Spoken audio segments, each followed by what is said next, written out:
You know, it's Friday the 13th. Your boy had to wear his Jason Voorhees shirt. Got some updates, and we're going to talk about make or break star of the 2025 season.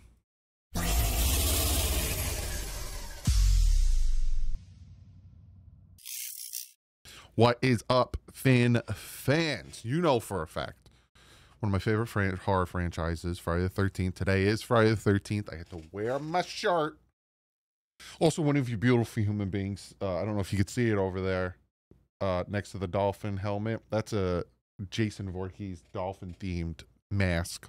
Huge fan of that. Two updates, and then we'll jump into this. Also, I have trivia for today. First update, I got the P.O. box. It's all set. I got to go there. I got to give them my driver's license and then get all that stuff. So once everything's finalized, I'll let you guys and girls know if you want to send me anything or send me letters or whatever. I'll do a mailbox opening. It'll be fun stuff I could do in the off season. Second big thing. This is huge. This is pretty big for me anyway. This is a personal note, so I'm opening up to you guys. Some of you have asked me, hey, are you going to a Miami Dolphins game this year? I said no, and there's a specific reason why I said no. I said I'm going to training camp, but I'm not going to a game, and that specific reason is your boy is having his second child. Just found out today I'm having a little boy, and I honestly, I love my daughter. She's the best thing that has ever happened to me, and now I'm having a boy, and it's like I am beyond blessed to have two children. I got best of the both worlds. I got this little girl, this 4-year-old, who is a complete psychopath, and I wouldn't want her to be any different. And now I'm having a boy. I'm having a little boy. So that is why he is due either end of November, early December, and I'm not gonna leave. Like, what kind of husband leaves their wife to go watch a Dolphins game when they're that pregnant? Especially, I have to travel from New Jersey down to Florida. So I came to the conclusion, you know what? August, I'll go to training camp, you know, network, do my thing, report to you guys what I see from the team, and then I'm just going to be live streaming every single game. But yeah, I'm having my second kid. I'm like excited. I'm equally excited as the first one. I don't want Josephine to think that I'm not excited for her birth, but I have a little boy. I'm a little baby boy. So let me give you trivia, and then we'll get into this article that I want to react to. So your trivia for today on Friday the 13th is Dolphins defensive tackle Zach Sieler, wow, originally entered the NFL with the Baltimore Ravens in 2018 as the first player ever drafted, 7th round, out of what NCAA Division II university in Michigan? So which college, which NCAA Division II university in Michigan is Zach Sieler from? It's funny that, you know, that's the trivia when we're hoping and praying that we can get him under contract a little bit longer and kind of save some cap space. So the NFL.com, Nick Shook came up with a make or break candidates for this 2025 season. And initially I was like, oh, let me check this out and see who they got in here. They got Mark Andrews, they got Treylon Burks, Mike Caliendo, James Cook, which he's looking for a new contract, but he is with the team. Sam Darnold.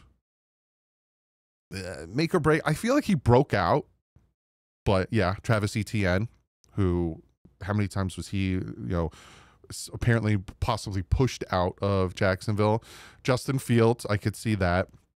DeJuan Jones, Marshawn Lattimore. Supposedly they're not liking what they're seeing out of Marshawn Lattimore.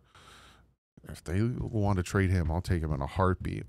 Matt Milano, Chris Olave, and then you see why I'm making this video. Jalen Phillips. Phillips is another case of bad injury luck. After 2 seasons to begin his NFL career with a combined 15.5 sacks, Phillips suffered an Achilles injury on Black Friday game in 2023, then suffered a season-ending injury early in the 2024 campaign, marking 2 straight years in which he was robbed of his chance to play a full slate. As a player who's overcome plenty of health challenges in college, he medically retired from football in 2018 before returning in 2020. This is nothing new to Phillips, but his medal will truly be tested why did I say like mental or whatever, in 2025. He's in the final year of his rookie deal with a Dolphins team that is feeling the pressure to succeed. If he could stay healthy, perhaps he can get back on track. He'll have to do so while knowing it's a make or break year from him. Yeah, and I totally agree that this is a make or break year for Jalen Phillips. Now, Jalen Phillips is one of my favorite Dolphins right now. Love his style of play, love his speed. He does remind me of a young Jason Taylor. He set the rookie Miami Dolphins record for sacks.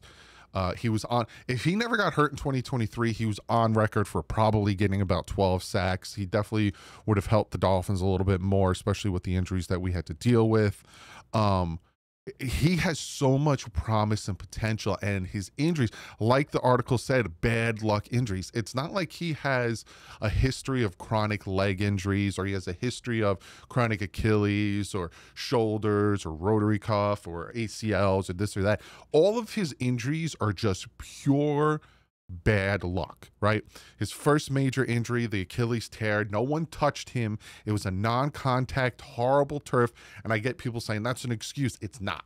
Look at the history of MetLife's turf and the players that they have taken out. Hell, they took out their own quarterback in Aaron Rodgers. Horrible luck there. And again, you go back and watch Hard Knocks and just hear him like just in pain and sadness and everything, because he was having such a great year in 2023. And then you got 2024 where he comes back and everyone thinks he came back too soon. I disagree, because his injury in 2024 had to do with Poyer shooting at his knee instead of hitting the offensive player, and then hurt his knee. And then he thought he was good, put a knee brace on, and instead he made a lateral movement, boom, ACL. And it's just like, you can't make this up for this kid, whatever, because he has so much potential. And what I'm hearing out of OTAs and minicamp from Bradley Chubb and the speed and everything coming off the edge and Chop, and, you know, Jalen Phillips gets an orange jersey, Bradley Chubb gets an orange jersey, Chop Robinson gets an orange jersey. If those three guys can continue the success they have, we will have an absolutely lethal, sick, just underrated rotation with those three guys. At some point, you could probably have all three of them on the field and put one of them at middle linebacker and then just blitz them. And all of a sudden you have like the sky's the limit with what you can do with those three man. And then having Steeler in there and Kenneth Grant, like our front can be incredibly dangerous. And supposedly on Wednesday's minicamp, that is the reason you saw so many interceptions coming from Ewers and from Wilson, is because it was a pressure day. Because Tuesday was a red zone day, Wednesday was a pressure day. The amount of pressure these guys were getting on the opposing quarterbacks is what was forcing these interceptions and forcing Wilson and Ewers to run for their life and chuck the ball away. And that seems like that is the route that the Dolphins and Weaver are going with this defense, is having that front just be a blitz heavy, get after the quarterback, have him make some mistakes, throw it quick, and having the defense in the backfield, the secondary and the safeties playing a zone coverage and jumping on the ball. And if that's the case, then it might succeed, because again, in 2023 and in 2024, my biggest worry was the offensive line. I'm like, they need to protect and we need a run game. And you know, we're kind of going back to that mantra this year, because having a run game, then all of a sudden we don't become one-dimensional, and it forces the safeties not to drop so far back. And there's a lot of different things going on there.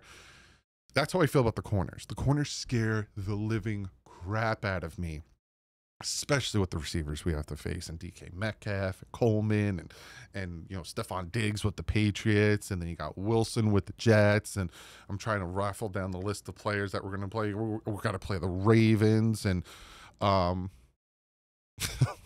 else are we playing? But we're going to be facing some receivers, some really good receivers that we have to take account for. And you know, if we get beat and we get burnt off the edge, I'm like, Chargers don't, you know, Jerry Jeudy with the Browns. You got Kyle Pitts if he's still with the Falcons. The Commanders, they got Debo now. I already said the Bengals.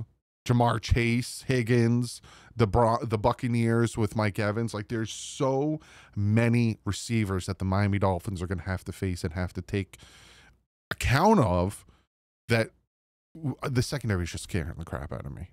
So if this front and if this pass rush can get home as much as I hope it does, and Phillips has that breakout season where he warrants a new contract, if that's the case, you give the man a contract like in the middle of the season, right? Because if you wait for the end of the year where he, like, say he does have like 14 sacks, you might be like screwed. But at this point, it's like, that's another question. And I might make a video talking about that, where it's like, do you pay him if you see that he's good in training camp, and do you pay him to a much lower contract that has a ton of injury clauses and injury outs, so you don't overpay him if he has a breakout year? Like, there's a lot of questions that are going to go into this season, especially when it comes to Jalen Phillips, because, you know, if he has one of those years and all of a sudden he's showing that, you know, he's turning that corner, you don't want to get stuck in not paying him and then he goes off and does something better somewhere else, because that's the Dolphins' MO. But comment below. Do you think Jalen Phillips is the Miami Dolphins make or break player of the year? Obviously, Tua is one of them. But outside of Tua, who is your make or break if it's not Jalen Phillips? And I'm going to give you the answer to the trivia question. So what college, what NCAA Division II university in Michigan did Zach Sealer get drafted from? And that is Ferris State. That is the college that Sealer went to, and hopefully they can get a contract done with him. Again, it will lower the cap space this year, and same thing with Jonnu. I'll keep you guys updated on all those things. We have the Ramsey trade. That'll be a video that obviously I'll make because he's going to get traded before training camp. What's going on with Juno Smith. Jonnu Smith, sorry, not Juno. I have reaction videos that I'm going to do. I have so much content, and it all starts on Monday. So Monday is going to be quarterback camp position battles. I'm going to be talking about Ewers and Wilson. I'm going to throw a little two in there as well. So I'll see you Monday. Hope you guys have a fantastic Father's Day. I might make a short on Father's Day because I'm going to be with my dad. We're going to hang out, watch the Mets game. But yeah, comment below. Let me know what you guys think. And I'll make a short Sunday, but I'll definitely see you Monday. But like usual, stay classy. Offense up.